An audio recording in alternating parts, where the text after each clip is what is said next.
How's it going, people? Welcome back to the channel and welcome back to Box to Box. I'm here with Ollie, big Sheffield United fan. Big up Sheffield United Way, the YouTube channel. It's in the title, so make sure you show them some love. And you know what Box to Box is about.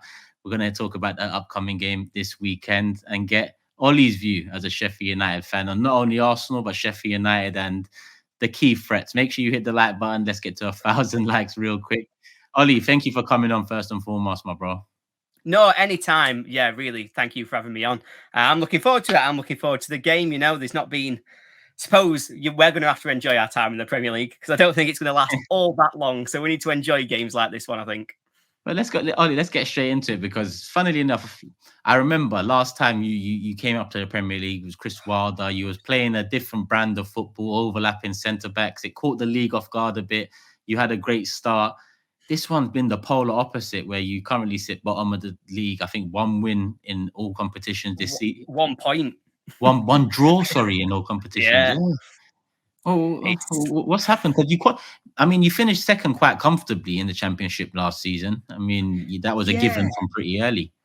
Yeah, it was. It's been a weird one, to be honest. It's probably been a weird 12 months, I think, if we try to sort of break it down. We started last season like a house on fire, and sort of by the World Cup break, ourselves and Burnley were pretty much already free and clear as the top two. But since we came back from the World Cup, things haven't quite been right. You know, we went into a transfer embargo last January. So from that point on, it really put a shadow over the end of last season. It meant that getting promoted felt like a necessity rather than like we're really excited to get promoted. It was if we don't get promoted, I think we might be screwed. So yes, it was really. How did that come about? The transfer embargo. So sorry to cut you, but how did that come about? Yeah, so when we were last in the Premier League, obviously we made some big signings, and not very many of them have been ultimately very successful. Obviously, you've got the big ones, the Ryan Brewster for sort of £20 million. Sander Berger was 20 million. I think Ollie McBurney, we spent £20 million. And so we'd really gambled on that and sort of staying up. And then when we got relegated, we couldn't sell those players. So we just carried that weight with us, effectively not getting value out of them on the pitch, but not being able to sell them and get the value back. So then the transfer embargo came about last January when we hadn't paid installments on one of our transfers. And so they said, until you pay the installments, you will not be able to sign any more players, which, you know, to be fair, you have to say that's probably a reasonable agreement. If we're going to sign people, we should pay for them. But yeah, it just meant that going into this summer, we weren't quite sure what our transfers were going to look like. And then we sold definitely our best player in Iliman and Dye. He was probably the best player in the Championship last year. He's gone to Marseille. They're his boyhood club. Don't begrudge him that, but it has left us a bit high and dry. So all of our recruitment came last sort of 2-3 weeks of the window, and we were just never ready for this season. And we still don't really look ready now, because as soon as we've got those players in the door, everybody else has gone off injured. So that's just the way it goes sometimes. I think when you're coming into a league like this, it's just so unforgiving. Yeah, double down on the bad luck. Looking at some of the results this season, obviously one is the standout with the 8-0 loss against Newcastle. But looking at the games against Tottenham, United, Man City, all 2-1 losses. And against Tottenham, it was a 98th and 100th minute goals that turned it around. Against United, it was a Dalot screamer. Man City, I think you got scored in the 80th minute or so, and they scored in the 90th minute or something along those lines. So the Newcastle one seems an anomaly in terms of the result and the shock factor itself. In these other games, you've put on somewhat of a fight. Yeah, definitely. I think the Newcastle one obviously stands out because, quite frankly, that's just embarrassing. And it was on the day. Second half, we were just sat there watching goal after goal, and you're sort of looking around going, are we still playing? Like, what's happening?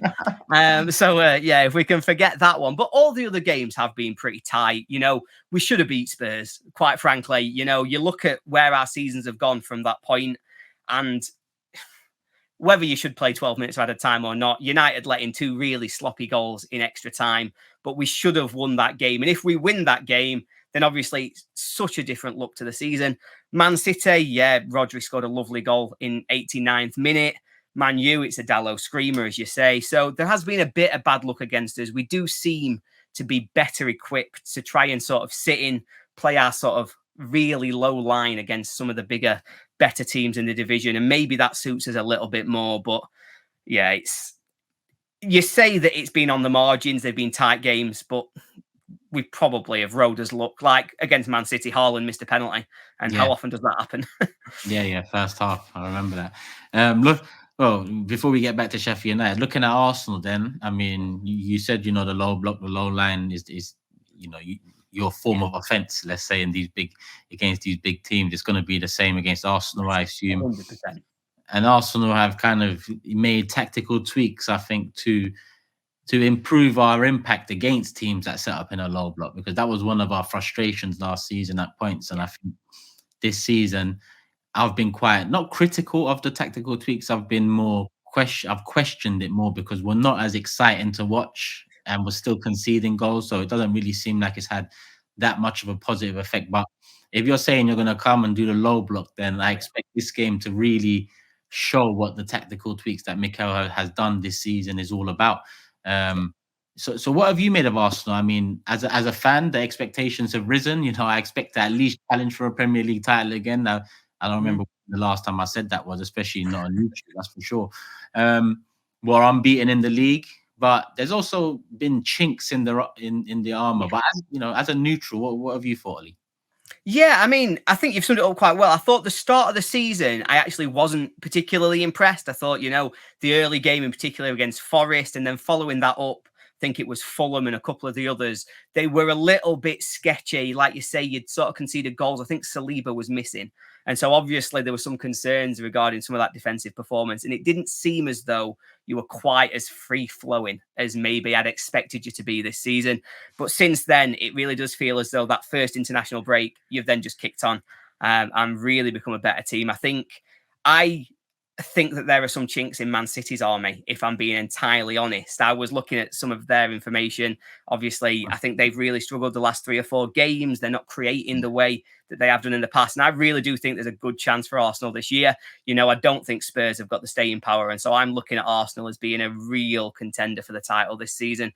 I think you've got probably the standout player in the division in sort of Bukayo Saka. I think he's fantastic. Haaland takes a lot of headlines, but you can see, like I've said, with Man City not creating, maybe there's a chance for Arsenal to do something a little bit special and shock everybody. Fingers crossed. Fingers crossed. Like I said, I expect to be up there. To pit Man City is another thing because not many teams have done that, to be honest, over the last 7, 8 years with Pep in charge. So we'll see how that one goes. But in terms of looking at the outlook on the weekend, then Ollie, well, yeah, I was about to mention the faces you've made along the last 7 or 8 minutes we've been talking. You don't seem too confident about it, albeit you said that you do put up fights here and there. Okay. I'm expecting us to be, I do think that we'll be competitive. I like to think that we are going to turn up. And I think the way that we'll be sort of playing in this game, I think we will employ a low block. But I do think we will try to hurt you by using what we have got in our arsenal. I think what worries me in particular, and I've said this a lot over the last few weeks, we usually play a 3-5-2 with a wing back system. And so we normally have 2 wing backs. And because of injuries so far this season, they've been quite attacking wing backs. And so Yeah. when we're trying to play a low block, they obviously are quite prone to getting dragged out of position or are just being exploited for not quite being at it defensively. And so I think that's a real concern for me. Because of injuries, we've moved to a back 4, but it's still the same fullbacks. They're just now asked to be fullbacks instead of wing backs, which just doesn't suit them. And so I'm really quite worried about how much we're going to get punished down the wings in particular. I feel as though that's where you will have the most joy in sort of trying to get through this United defence, because we will try and be sat in and dogged. Where we stand a chance, and, against Manchester United, I was actually, for 50 minutes, really quite impressed with our performance. I thought that we had found a way to get a little bit of control in the game.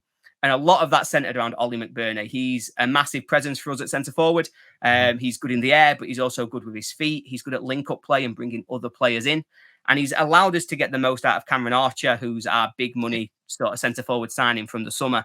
So a lot hinges on if he's fit. He went off with a groin problem against Man U after 50 minutes. And to be honest, from the point he went off, that was a complete batten down the hatches. Don't even try and hold the ball. Just let Harry Maguire stand on it and hope he falls over. Seemed to be the plan, to be honest, from that point onwards. So yeah, I think if McBurney plays, I think we can be competitive. And I do think we'll see a little bit of attacking intent from United. I think if he's injured, we will see very much we will try our very best to only lose 2-0. to only lose 2-0. So if I was to ask you who needs to have a big game in order for Sheffield United to take something away from Emirates, it'd be Yeah. McBurney. It Yeah, would 100% be McBurney. I think he's probably our key man now for this season. I think what you'll see if he's not fit, so if he doesn't manage to start, if the groin injury keeps him out, then I think we'll probably be looking to Vinny Souza. So we signed him as well in the summer. He yeah, came in from the Man City sort of group, and the club that they've got in Spain, I think it's Girona. So he came across and he's been very good. I think he's got one of the best tackle success rates in the division. And so we'll really be relying on him to do a proper screening job. I would expect he'll sit with Odegaard and he'll just try and keep him out of the game. He'll try to stop him from being your creator. He might kick him. But, you know, well, we do what we got to do. We're used to it, Ollie. We're used to it. What can we do? We see it week in, week out. And the top scorer in the league, obviously, albeit with just 2 goals, but Dutch midfielder Gustavo. Yes, Yeah, Gustavo Harmer scored 2 really nice goals as well. Actually, both of them have been really good. So his first one was his debut away at Forest, a curler into the top corner, and his second away at Spurs, again just outside the box, yeah, left-footed into the bottom corner. 2 really nice goals. But to be honest, he's not had the impact I think that we were really looking for from him. I think that issue that we've got of bringing other players into the game. We've spent so many games, particularly after Newcastle, because it obviously killed the confidence, but we've yeah, had no sort of intent to keep the ball, to try and play. And so that's Harmer's game. He's going to want to get on the ball. He's going to help us create. He's going to try and push forwards. And so when we're bypassing midfield or when we can't hold the ball for any length of time in the opposition half, he's just not in the game. And so yeah, if he's going to play well here, what I would expect is we'd need somebody up front to be linking with him to really get the most out of him. So he's obviously, on his day, he would probably be who I'd say is our best player, but I just don't think it's been his day very often, and I'm not expecting it this weekend. yeah. And I understand this. So Ollie McBurney's the guy. And to be honest, I've seen McBurney, put up fights against some of the best defenses in the league. But I do count on Saliba and Gabriel, currently one of the best defenses in the league, to be able to cope. Ollie, before we go into predictions, then what about Arsenal? I mean, who do you need to keep quiet? If there's one player to keep quiet this Saturday at the Emirates in order to take something from the game, who is that one player? It's Saka for me. I think he's the one. Every time I watch Arsenal, I'm impressed with how he Mhm. plays. I'm impressed. He always seems to be in and around the action as well. It feels as though goals, Yeah, assists. He's always the man who seems to be the chief creator when Arsenal do need something out of there. And so that's why it worries me a lot about our wingers as well. You know, I've mentioned that our fullbacks aren't our strongest position. I think he'll likely try to pull on to Luke Thomas. And that is quite concerning for me because Thomas tries to be a proactive defender. What he wants to do is he will step forward, he'll try and win the ball and sort of get the interception or get in there quick to try and then start a counter attack. And that is just going to I feel like that's going to get slaughtered. And he's also quite prone to being out of position. Like, I like Luke Thomas. It feels like I'm going in on him, and I don't mean to because I do quite like him. He's yeah, done his best when he's come in. But he often, if Saka, for example, was to drag inside and he's going to drop into the number 10 role, instead of holding his positional, Thomas will just follow him. And therefore, there'd be such a space behind him that I think keeping Saka quiet is one thing, but also making sure we do that in a way that doesn't cost us the rest of our defense is going to be quite key. yeah, yeah. Because you can keep Saka quiet, but then we've got other threats that can Yeah. Then expose everybody us else and comes. create problems. All right, as the home team, I'll kick off with prediction first, and I think when I look at your record and some of the games I've seen against Tottenham, United, and Man City in particular, you're going to put up a fight, and low block tends to be it has been our kryptonite in the past. We have struggled to create enough chances against teams that really are rigid defensively. Good. But I do expect, like I said, Arteta has kind of made tactical tweaks and brought in Declan Rice, and he's done things this season to accommodate better against teams that play low block. So I'm going to go for a healthy win. I'm going to go for a 3-0 with us scoring in the first half of the first half to really open things up a bit. What's your I prediction? think that's interesting because I think my prediction entirely hinges on sort of situational. So if you score in the first half of the first half, I think your prediction is going to be spot on. And I do Yeah. think we do a Premier League prediction show where we go through every game and we do our predictions. And I went 3-0 to Arsenal. But I think if we can frustrate you for the first Mhm. 20, 25 minutes, what United's game plan is likely going to be, I've mentioned the low block, but what we'll want is to get to 70 minutes at 0-0. Because if it's 0-0 at 70 minutes, we'll then say, right, we're going to play and try and beat you in a 20-minute one-off. Let's just Yeah. surprise you. And that's the game we're going to want to play. So I think if you don't score in the first 25, 30 minutes, then we might be able to drag you into that. I still think you'd win it. And I think you'd probably win it 1-0 in that instance. And so, yeah, I've not got a lot of confidence that we'll get anything from the game, but I do just want to see us put in a competitive performance. And I want to see us really make you work for it, because it sometimes has been too easy for teams to get through us. And we need to make sure that if you're going to beat us, I want you to beat us because your players are outstanding and do something special, rather than because one of ours falls over and you get to pass it into an empty net. Yeah, no, I hear you. Listen, we've made a few mistakes ourselves that have cost goals this season, so I want to be seeing less of that as well. But listen, Ollie, like I said at the start, it was a pleasure talking to you. Thank you for giving us your time. I told you, people, Chef United Way, it's in the title. Make sure you subscribe, people, and also that's their socials. But Ollie, where else can they find you? Do you have a personal account or?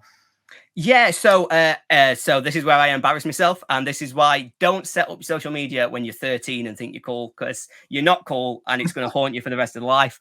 I'm at Beastly Ollie on Twitter. You can find me there. I do obviously a lot of content about Sheffield United, but I also do a weekly championship podcast with one of the EFL's best, Gab Sutton, where we just talk about all things championship and all things football a little bit more generally as well. So if you're ever interested in championship content, you can check me out on Twitter at Beastly Ollie and follow my show, the EFL Debate with Gab Sutton.